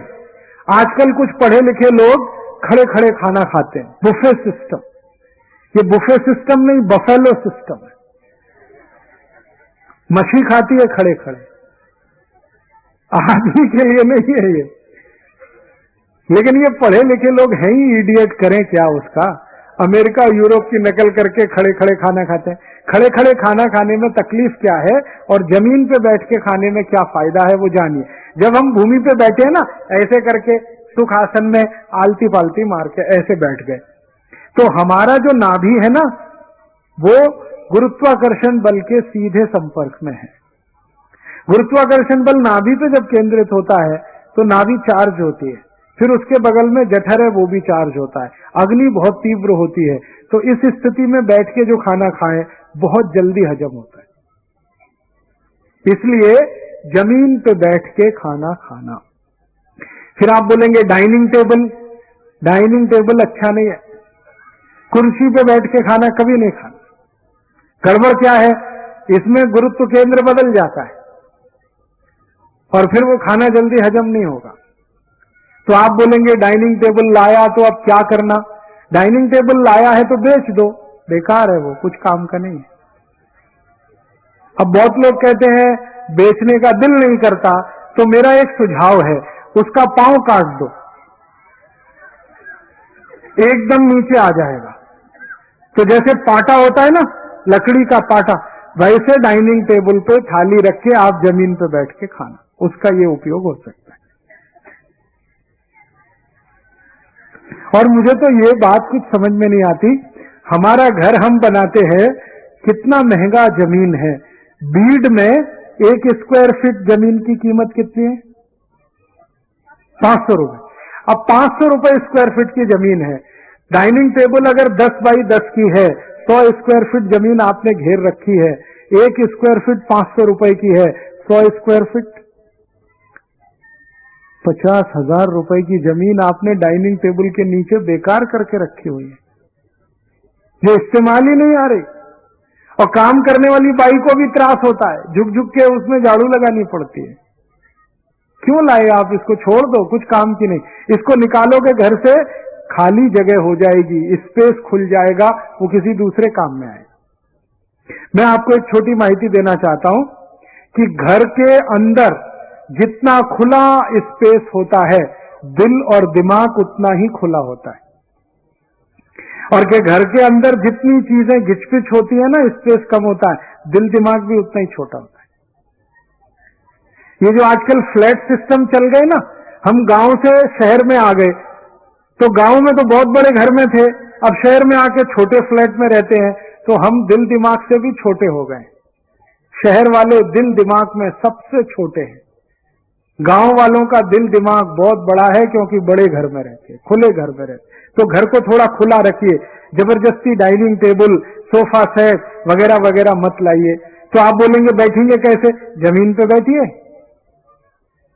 हर समय जमीन पे बैठेंगे, गुड़गे का त्रास कभी नहीं होगा। हर समय जमीन पर बैठेंगे, पेट बाहर जास्ती कभी नहीं आएगा। जमीन पे बैठ के खाना, जमीन पे सोना, जमीन पे ही सब करना, और अंत में जमीन पे ही मरना।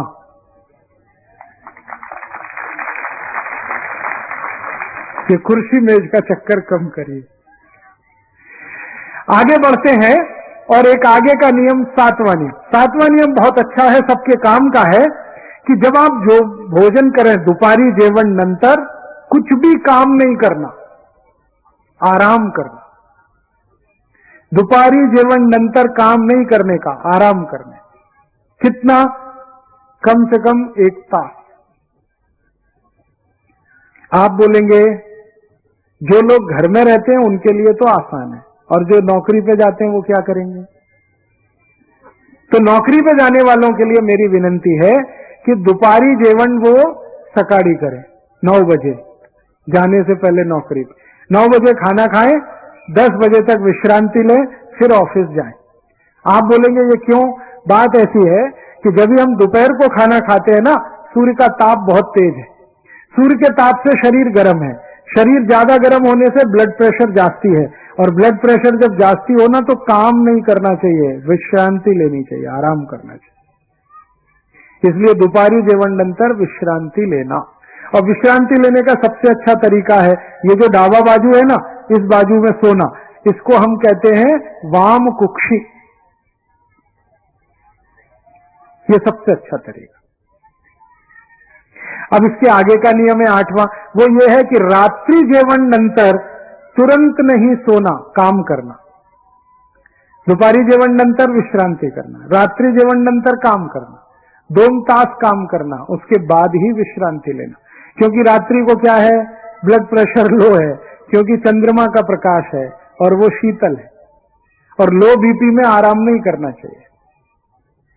इसलिए रात्रि जेवण नंतर 2 तास काम करके फिर विश्रांति लेना। इसके आगे का 9वां नियम है, जीवन में हमेशा सुखी रहेंगे, समृद्धशाली रहेंगे, कि आप खाना जो खाते हैं, भोजन जो करते हैं, उसमें 2 वस्तु एक साथ ऐसी नहीं खाना जो एक दूसरे के विपरीत है। जैसे दूध और दही साथ में नहीं खाना, सूप और मध साथ में नहीं खाना, कांदा और दूध साथ में नहीं खाना, फणस और दूध साथ में नहीं खाना, खट्टा फल संतरा, मौसम्मी, द्राक्षी दूध के साथ नहीं खाना। इसी तरह से दही में मीट डाल के कभी नहीं खाना। दही में नमक नहीं डालना, गोड़ वस्तु डालना। क्यों नहीं डालना? दही में छोटे छोटे करोड़ों की संख्या में जीव रहते हैं। वो जीव जीवित चाहिए हमको शरीर में, लेकिन जैसे ही आप मीट डालते हैं वो सब मर जाते हैं। तो मीट क्यों डाल के दही खाएंगे? वो दही काम का नहीं है शरीर, इसलिए दही में गोड़ वस्तु डाल के खाना। ऐसे ही ताक में मीट नहीं मिलाना, ताक भी गोड़ वस्तु के साथ खाना। तो आप बोलेंगे अगर दही का उपयोग सलाद बनाने में करते हैं, कोशिम्बरी बनाने में, तो गोड़ वस्तु का, मीट नहीं। दूध भी कभी मीट के साथ नहीं लेना। मीट की, नमक की कोई वस्तु खा रहे हैं तो दूध नहीं पीना साथ में, 1 तास अंतर रखना है। तो विरुद्ध वस्तुओं को कभी साथ में नहीं खाएंगे, जीवन में कभी बीमारी नहीं आएगी। और आखिरी छोटी सी माहिती, 10वां नियम है, वो ये है कि जब आप भोजन को बनाते हैं, भोजन को पकाते हैं स्वयं पाक घर में, तो जिस पात्र में, भांडे में आप भोजन रखते हैं, उस भांडे को हमेशा खुला रखना। खुले भांडे में भोजन बनाना, बंद में नहीं। क्यों? भोजन को बनते समय सूर्य का प्रकाश या पवन का स्पर्श होना बहुत जरूरी है। तो भांडा खुला रहेगा तभी होगा। मतलब सीधा सा है, प्रेशर कुकर में भोजन नहीं बनाना, क्योंकि वो बंद है, उसमें पवन का स्पर्श नहीं होता। और प्रेशर कुकर की एक और तकलीफ है कि वो एल्यूमिनियम का है, और एल्यूमिनियम दुनिया का सबसे खराब मेटल है भोजन बनाने के लिए और खाने के लिए। एल्यूमिनियम के भांडे में अगर भोजन बनाते हैं और खाते हैं, बहुत जल्दी टीबी होगा, ट्यूबरकुलोसिस, दमा, अस्थमा, ब्रोंकियल अस्थमा। इसलिए घर से प्रेशर कुकर का उपयोग आप कम करिए। तो फिर आप बोलेंगे कौन से भांडे लेके आए? माटी के भांडे लेके आइए, वो सबसे अच्छा है, सबसे सस्ता है, सबसे अच्छा है। माटी की हांडी आती है, उसमें आप दाल बना सकते हैं, भात पका सकते हैं, सब्जी पका सकते हैं। उसके दो फायदे हैं, एक तो 25 रुपए की है, बहुत सस्ती। दूसरा फायदा है, माटी जो है ना, इसमें कैल्शियम बहुत है, आयरन बहुत है, इसमें फास्फोरस बहुत है। शरीर को लगने वाले जितने भी सूक्ष्म पोषक तत्व हैं वो सब माटी में है। तो माटी का बनाया हुआ हांडी वो लाएंगे तो भारत के 1,50,00,000 कुम्हारों को रोजगार भी मिल जाएगा और आपके शरीर को सूक्ष्म पोषक तत्व मिल जाएंगे। तो आप कोशिश करिए। तो आप बोलेंगे अभी कुम्हार हैं क्या? यहां भीड़ में है, मैं अभी आया तो देखा सड़क के किनारे वो माटी का बेचते हैं, कोई खरीदता नहीं क्योंकि सबके पास प्रेशर कुकर, सब फ्रिज में पानी रखते हैं, घड़ा भी अभी नहीं बिकता उनका। तो आप थोड़ा उनसे खरीदिए, उनकी रोजगारी चलेगी, आपका शरीर अच्छा रहेगा। और माटी के बर्तन अगर नहीं ला सकते, भांडे नहीं ला सकते, तो पीतल के लाना, पीतल। और वो भी नहीं आ सकता तो कांसा, सबसे अच्छा माटी, दूसरा पीतल, फिर कांसा, फिर सबसे अंत में स्टील, लोहा। एल्यूमिनियम बिल्कुल बंद, वो बिल्कुल काम का नहीं है। तो आपको मैंने 10 नियम बता दिए, इनका आप पालन करें। 11वां और आखिरी नियम एक बताना चाहता हूं कि अगर कभी बीमारी आ जाए, नहीं आए उसके लिए तो नियम बता दिए, आ जाए तो क्या करें? तो स्वयंपाक घर में बहुत औषध है। हमारा स्वयंपाक घर औषध भंडार है। सभी स्वयंपाक घर में लगभग 108 औषध है। जीरा है, धनिया है, ओवा है, अजवाइन है, आल है, अदरक है, तुलस है, पुदीना है, कोतंबरी है, ये सब औषध है। आपको माहिती नहीं है, बस समस्या इतनी है। क्या क्या औषध हमारे स्वयंपाक घर में है? अगर किसी को गुर्दे का त्रास है, जिसको संधिवात कहते हैं, गुर्दे का त्रास, कमर का त्रास, कंधे का त्रास, हड्डियों के जोड़ों का त्रास, इसकी सबसे अच्छी औषध है मेथी दाना। मेथी दाना आप जानते हैं, छोटा छोटा पीला पीला। 1 चम्मच मेथी दाना 1 गिलास पानी में रात्रि को डाल देना। सकाड़ी अनुषा पोटी मेथी का दाना चबा के खाना और पानी भी पी जाना, तो गुर्दे का दर्द, कमर का दर्द, कंधे का दर्द सब मिट जाएगा 2 से 3 महीने में। और इसी मेथी के दाने को खा के और एक फायदा है कि अगर आपका खून गाढ़ा हो गया ना, घट, जिसको डॉक्टर की भाषा में कहते हैं कोलेस्ट्रॉल बढ़ गया, कोलेस्ट्रॉल बढ़ गया, उसकी भी सबसे अच्छी औषध यही है मेथी का दाना। खाने का तरीका एक ही है, 1 छोटा चम्मच मेथी दाना 1 गिलास पानी में रात्रि को डाल दो, सुबह उठ के दाना चबा के खा लो, पानी पी लो। और इस मेथी दाने से क्या क्या रोग ठीक होते हैं? अगर हमारी आई को और ताई को यूट्रस के कोई भी रोग होते हैं, गर्भाशय के, जैसे मासिक पाड़ी का त्रास, मासिक पाड़ी समय से नहीं आती, कभी आती है तो बहुत देर में आती है, कभी तो बहुत रक्त जाता है, कभी बिल्कुल रक्त नहीं आता, कभी बहुत पोट दर्द है, कभी बिल्कुल नहीं है, ये सारे जो मासिक पाड़ी के त्रास है ना, इसकी औषध है मेथी का दाना। और जब आई की उम्र 45-50 वर्ष होती है, मासिक पाड़ी बंद होती है, उस समय के सारे त्रास का औषध है मेथी का दाना। कोई आई को बच्चा उत्पन्न हुआ, बच्चा पैदा हुआ, और उस आई को बच्चा पैदा होते ही दूध आना चाहिए, लेकिन दूध नहीं आ रहा है, बहुत कम आ रहा है, तो उसकी सबसे अच्छी औषध है मेथी का दाना। मैं इस मेथी के दाने का उपयोग करके 60 से 70 बीमारियों का इलाज कर लेता हूं, और अपने घर में ये भरपूर है, सस्ती है, कीमत में, क्वालिटी में बहुत अच्छी है। ऐसे ही अपने घर में बहुत अच्छी एक औषध है स्वयंपाक घर में, ओवा। ओवा को तवे में गर्म करके बाटली में भर के रखना। कभी भी पोट में गैस बनती है, एसिडिटी होती है, हाइपर एसिडिटी होती है, थोड़ा ओवा लेना, काला नमक मिला के चबा के खाना, जीवन नंतर आधा चम्मच, 15-20 दिन में सब त्रास खत्म कर। और इसी ओवा को गर्म नहीं करना, गुड़ के साथ मिला के खाना, तो जिनको संडास अच्छे से नहीं होती, संडास के सारे त्रास उनको होते हैं, पोट अच्छे से साफ नहीं होता, कब्जियत रहती है, कोष्ठबद्धता, मलबद्धता, उसकी सबसे अच्छी औषध है ओवा और गुड़ मिला के खाना। ओवा और काला नमक मिला के खाएंगे तो एसिडिटी, हाइपर एसिडिटी ठीक होगा। ओवा और गुड़ मिला के खाएंगे तो मलबद्धता, कोष्ठबद्धता, कॉन्स्टिपेशन सब ठीक होगा।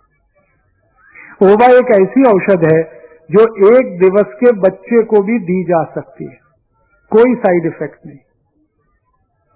ऐसे अपने घर में एक बहुत अच्छी औषध है हळद।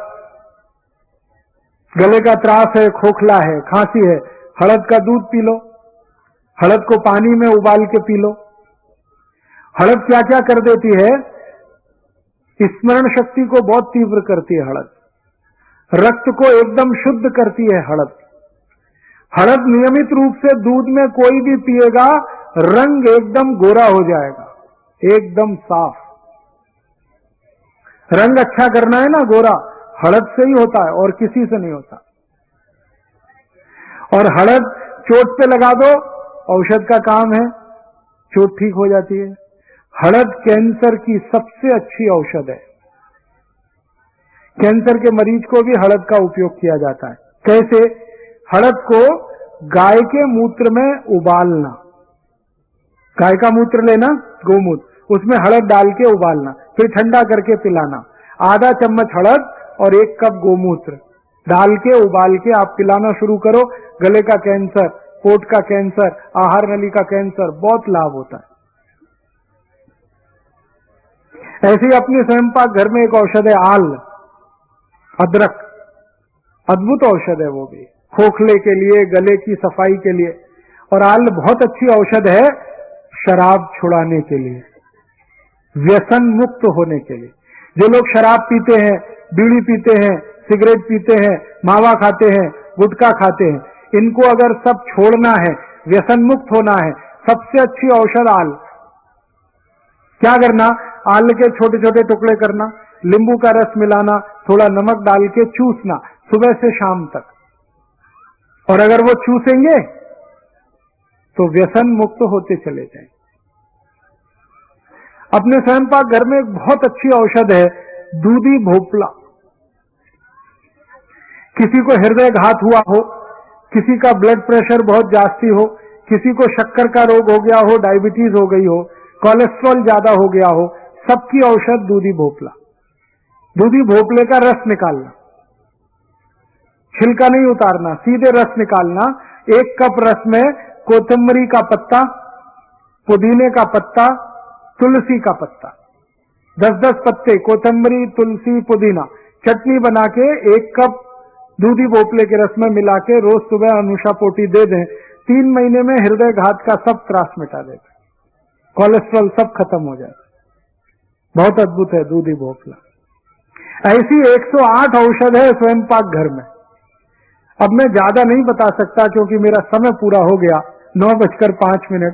मेरे तो व्याख्यान का समय 9 बजे तक था, 5 मिनट मैंने जास्ती लिया, आप इसके लिए मुझे माफ करेंगे। मैंने कोशिश ये की है आपको कि स्वदेशी चिकित्सा, देशी चिकित्सा जो स्वयं पाक घर के मदद से हो सकती है, और अपने जीवन में कुछ नियमों का पालन जो हम कर सकते हैं निरोगी होने के लिए, स्वस्थ होने के लिए, तो फायदा पता है क्या होता है? 1 वर्ष में भारत देश के लोग निरोगी हो जाएं, स्वस्थ हो जाएं, तो क्या कर सकते हैं? 6.5 लाख कोटि रुपए देश का बचा सकते हैं। और 6.5 लाख कोटि रुपए से अगर सोना खरीदें तो महाराष्ट्र राज्य के एक गांव की सड़क सोने से बनती है। माने देश की गरीबी, भुखमरी, बेकारी सब मिटाने का आसान तरीका है स्वस्थ रहना, निरोगी रहना। तो हम सब स्वस्थ रहें, निरोगी रहें, निरामय रहें, ऐसी भावना लेकर मैं आया और इसी भावना से आपको मैंने सब माहिती दी। आपसे मेरी एक प्रार्थना है कि जो माहिती मैंने आपको दी वो आप दूसरों को दें, ताकि गली गली, गांव गांव ये जाए। मेरा उद्देश्य क्या है? मेरा उद्देश्य है कि भारत के सभी नागरिक स्वस्थ हो जाएं, निरोगी हो जाएं, 1 पैसा भी औषध में खर्च ना करना पड़े। और स्वस्थ होंगे तो सुखी होंगे, और सुखी होंगे तो दूसरों को सुख देंगे, दुखी होंगे तो दूसरों को दुख ही देंगे। जो दुखी है वो दुख बांटेगा, जो सुखी है वो सुख बांटेगा। तो हम सब सुखी बने, निरोगी बने। आप जानते हैं भारतीय संस्कृति में एक सूत्र वाक्य है, सर्वे भवन्तु सुखिनः, सर्वे सन्तु निरामया, सर्वे भद्राणि पश्यन्तु, मां कश्चित् दुख भाग भवेत्। सब सुखी हो, सब निरोगी हो, सबको अच्छा शरीर मिले। तो ऐसी भावना हमारे संस्कृति में है। इसी भावना से मैं आपके पास आया। अब आप ये जरूर कह सकते हैं कि ये सब जो मैंने माहिती दी याद नहीं रहेगी, तो क्योंकि आजकल हमारी स्मरण शक्ति कम हुई है, याद शक्ति कम हुई है, तो इसके लिए क्या करें? तो इसके लिए आप ऐसा कर सकते हैं कि ये सारी माहिती, इसकी मैंने कुछ छोटी छोटी पुस्तक बनाई है। उसका कुछ नाम है स्वदेशी चिकित्सा, गंभीर रोगों की घरेलू चिकित्सा, ऐसी 6-7 पुस्तकें हैं। वो पीछे गेट पर है। मेरा एक कार्यकर्ता है यलप्पा गौड़ा, वो वहां पर है, आप ले सकते हैं। जो माहिती मैं दे रहा था उसकी एक सीडी बनाई है, 14 तास की, MP3 है। वो सीडी में संपूर्ण माहिती है, तो सीडी ले सकते हैं, पुस्तक ले सकते हैं। किसी भी सीडी और पुस्तक पर मेरा कॉपीराइट नहीं है, सबको कॉपी करने का कंप्लीट राइट है। हाँ, अगर आपको सीडी अच्छी लगती है, आप उसकी 1000 कॉपी बनाओ, 2000 कॉपी बनाओ और सब नागरिकों को बांट दो। मैं कभी आपसे मुकदमा लड़ने नहीं आऊंगा। अगर आपको पुस्तक में माहिती अच्छी लगती है, उस पुस्तक को छाप छाप के बांट दो, मुझे कोई त्रास नहीं, क्योंकि मैंने ये ज्ञान इकट्ठा किया है सबको देने के लिए, व्यापार के लिए नहीं, देने के लिए। अगर ये ज्ञान आपके पास आएगा, आप किसी और को देंगे, वो किसी और को देगा, धीरे धीरे संपूर्ण देश निरोगी और स्वस्थ हो जाएगा। चलते चलते एक आखिरी माहिती कि जिंदगी में कभी भी आपको कोई बहुत भयंकर त्रास हो जाए और डॉक्टर आपको बोले 4-5 लाख रुपए लगेगा, ऑपरेशन करा लो, और आपके पास 4-5 लाख रुपए ना हो, उस स्थिति में आप मुझे एक फोन करना, मैं मेरा मोबाइल नंबर आपको दे देता हूं। कभी भी मैं आपकी मदद करूंगा। मुश्किल से 2, 5, 10 रुपए के खर्चे में आपकी बीमारी ठीक हो जाए, ऐसी मेरी कोशिश रहती है। मैं लोगों का इलाज करता हूं होम्योपैथी दवा से और स्वयं पाक घर की औषधियों से। मेरा यह सूत्र है, बिना खर्चा इलाज होना, कम से कम खर्चे में या शून्य खर्चे में लोगों का इलाज होना। तो आपको कभी जरूरत पड़े तो आप फोन कर सकते हैं। मेरा फोन अक्सर व्यस्त रहता है, क्योंकि आप जैसे लोगों की सेवा में मैं रहता हूं, तो SMS करना ज्यादा अच्छा है। मेरा नंबर है 9422903599 9422903599। और जहां मैं रहता हूं वर्धा नगर में, वहां का मेरा घर का नंबर है 07152 260041। तो लैंडलाइन पे आप बात कर सकते हैं, मोबाइल पे। अगर मोबाइल व्यस्त है तो SMS कर दीजिए, और आप चाहें तो खत लिखकर भी मुझसे माहिती ले सकते हैं। आपको कोई त्रास हो गया, औषध की माहिती नहीं है, आप एक 50 पैसे का पोस्ट कार्ड लिखिए। मेरा पता बहुत सरल है, राजीव दीक्षित, मुकाम पोस्ट सेवाग्राम, जिला वर्धा, राज्य महाराष्ट्र। राजीव दीक्षित, मुकाम पोस्ट सेवाग्राम, जिला वर्धा, राज्य महाराष्ट्र। पिन कोड है 442-102 442-102। मेरे पास एक प्रश्न आया है। तो प्रश्न ये है कि 18-20 साल की उम्र के लड़कों को ऐसा लगता है कि तबीयत अच्छी रखने के लिए गुटगुट, जाड़, अच्छे दिखने के लिए एलोपैथी गोलियां, इंजेक्शन लेनी चाहिए, इससे तबीयत अच्छी रहती है। उनकी ये गलतफहमी है और उसके शिकार हो रहे हैं। ऐसे लड़कों को मार्गदर्शन दीजिए। जो लोग भी इंजेक्शन लेकर तबीयत अच्छा दिखाने की कोशिश कर रहे हैं ना, ये बहुत जल्दी नपुंसकता में चले जाएंगे। क्योंकि आपको मालूम है क्या औषध दी जाती है? स्टीरॉइड्स दिए जाते हैं, शरीर की सारी प्रतिरक्षा शक्ति खलास हो जाती है वो स्टीरॉइड से। इसलिए जो लड़के गोलियां खाते हैं, इंजेक्शन लेते हैं अच्छा दिखने के लिए, वो तुरंत बंद कर दें। तो आप बोलेंगे फिर क्या खाएं? सबसे अच्छी औषध बताता हूं अच्छा दिखने के लिए, तबीयत अच्छी रखने के लिए, चूना खाएं। चूना, चूना जानते हैं? पान में जो खाते हैं। रोज 1 ग्राम चूना गेहूं के दाने के बराबर ताक में मिलाकर खाना खाने के बाद पिए रोज। 2-3 महीने में इतनी अच्छी तबीयत हो जाएगी जो इंजेक्शन से भी नहीं हो सकती। हमारे पुराने जमाने के लोगों ने जीवनांतर पान खाने की जो परंपरा शुरू की ना, वो चूने के लिए।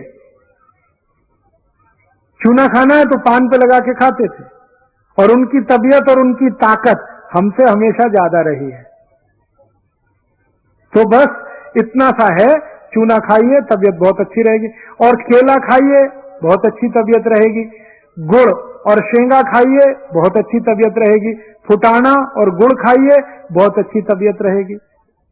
ये मत खाइए Boost, Horlicks, Protinex, Bournvita, Complan, Maltova, इसमें कुछ नहीं है। हमने जब ये सबका परीक्षण करा ना बूस्ट हॉर्लिक्स का, तो पता चला कि वो मूंगफली की खली है, शेंगा की खली। मतलब समझते?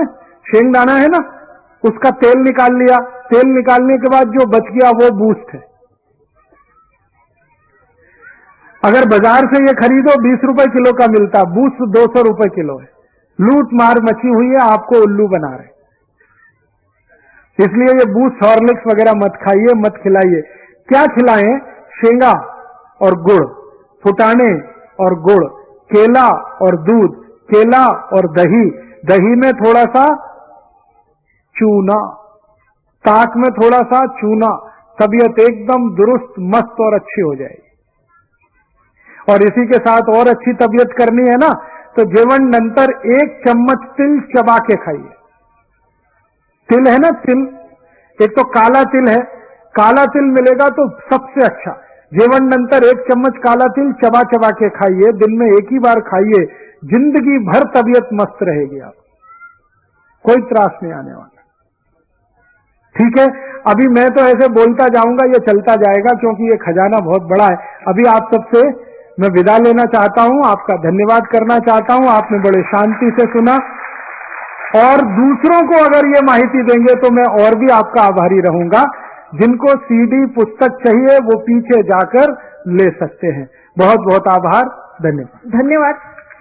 2 मिनिट मी रवींद्रजी वानखेडे साहेब यांना राजीवजी दीक्षित यांचा सत्कार करण्यासाठी मंचावर पाचारण करते। वानखेडे साहेब,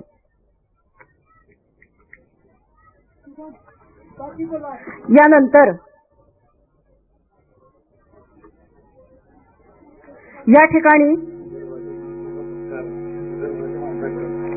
दीक्षितजी वानखेडे साहेबांचा सत्कार करतील।